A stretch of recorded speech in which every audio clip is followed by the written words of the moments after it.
많은 사람들이 에덴 동산의 위치를 알려고 노력하고 선악과가 어떤 과일인지 알려고 노력하고 노아의 방주가 지금도 어느 산에 있다는 주장을 하고 출애굽의 증거가 지금도 홍해에 있다고 주장합니다. 그러나 이런 노력과 주장들은 모두가 헛수고입니다. 왜냐하면 이 모든 것은 전혀 중요하지 않기 때문입니다. 구약 성경에는 역사도 있고 지리도 있고 과학도 있지만 구약 성경은 역사도 아니고 지리도 아니고 과학도 아닙니다. 골로새서 2장 16, 17절에 의하면 구약 성경은 그리스도의 그림자입니다. 그러므로 구약 성경을 예수님의 그림자로 읽어야 합니다. 참고 영상은 구약은 예수님의 그림자입니다. 예를 들면 사람이 서 있으면 사람의 그림자가 생기고 사람이 움직이면 사람의 그림자도 움직입니다. 그림자의 주인은 사람입니다. 사람의 그림자는 사람의 모습을 설명하고 있으며 사람의 그림자를 보면 사람의 모습을 대강 알 수 있습니다. 사람이 풀밭에 서 있으면 사람의 그림자가 풀에 생기고 사람이 바위에 서 있으면 사람의 그림자가 바위에 생깁니다. 사람의 모습을 알려면 풀이나 바위는 전혀 중요하지 않고 풀이나 바위에 비친 그림자를 봐야 합니다. 사람의 모습을 아는 것이 목적이라면 풀의 종류나 특성은 전혀 중요하지 않고 바위의 모양이나 위치는 전혀 중요하지 않습니다. 오직 중요한 것은 그 위에 비친 그림자의 모습입니다. 그러나 사람들은 풀과 바위에 대하여 많은 논쟁을 합니다. 구약 성경은 그리스도의 그림자이며 앞으로 오실 그리스도와 그리스도의 복음을 미리 설명하기 위해 기록되었습니다. 그러므로 구약 성경에 비친 그리스도의 그림자가 중요하고 지리, 역사, 과학은 전혀 중요하지 않습니다. 구약 성경에 비친 대표적인 몇 가지 그림자를 살펴보겠습니다. 가나안은 그냥 팔레스타인 땅이었고 성막은 그냥 천막이었고 성전은 그냥 석조 건물이었고 안식일은 그냥 토요일이었고 광야에서 모세가 만들어서 장대 끝에 매달았던 놋뱀은 그냥 놋조각이었습니다. 예수님의 그림자가 그것들에게 드리워졌을 때 팔레스타인 땅은 젖과 꿀이 흐르는 가나안 복지 역할을 했고 천막은 하나님이 계시는 성막 역할을 했고 석조 건물은 죄를 해결해 주는 성전 역할을 했고 토요일은 예수님의 평안을 주는 안식일 역할을 했고 장대에 매달린 놋뱀은 십자가에 매달린 예수님 역할을 했습니다.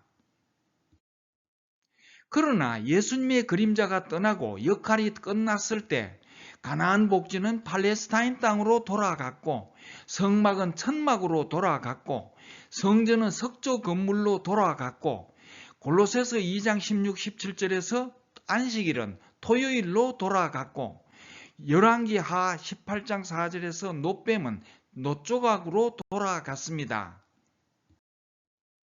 이와 같이 예수님의 그림자가 과일에 드리워졌을 때 어떤 과일은 생명나무의 과실이 되었고 어떤 과일은 선악과가 되었습니다. 예수님의 그림자가 떠나고 역할이 끝났을 때 생명나무의 과실과 선악과는 원래의 과일로 돌아갔습니다. 선악과가 어떤 과일인지 생명나무 과실이 어떤 과일인지는 전혀 중요하지 않습니다. 에덴 동산도 역시 마찬가지입니다.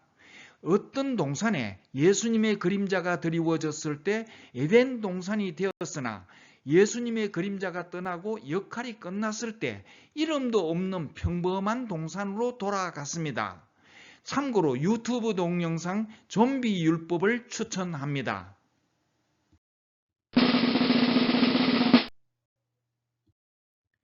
에덴 동산에는 생명나무와 선악과 나무 외에도 여러 종류의 각종 나무들도 있었습니다. 창세기 2장 16절 동산 각종 나무의 실과는 내가 임의로 먹되, 각종 나무의 실과가 무엇인지 성경에는 어떤 설명도 없으므로 아무도 알 수 없지만 어쩌면 학문, 도덕과 윤리, 의리, 정의, 양심, 취미였을지도 모릅니다. 하나님은 선악과를 제외하고 각종 나무들의 과실을 마음대로 먹게 하셨습니다. 어떤 과실이라도 먹을 수 있었습니다. 여러 가지 학문이나 도덕 윤리를 배우고 익히며 좀 더 높은 가치를 추구하는 것을 하나님은 허락하셨습니다.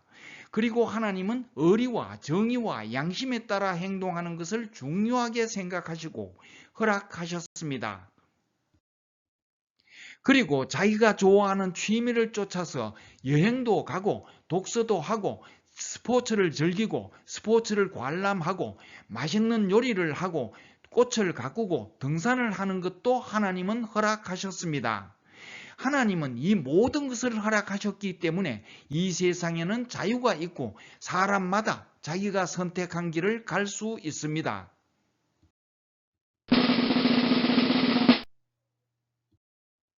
어떤 사람은 자신이 손해를 보더라도 의리를 지키기 위해, 어떤 사람은 자신이 손해를 보더라도 정의를 위해, 어떤 사람은 자신이 손해를 보더라도 양심을 위해 행동합니다.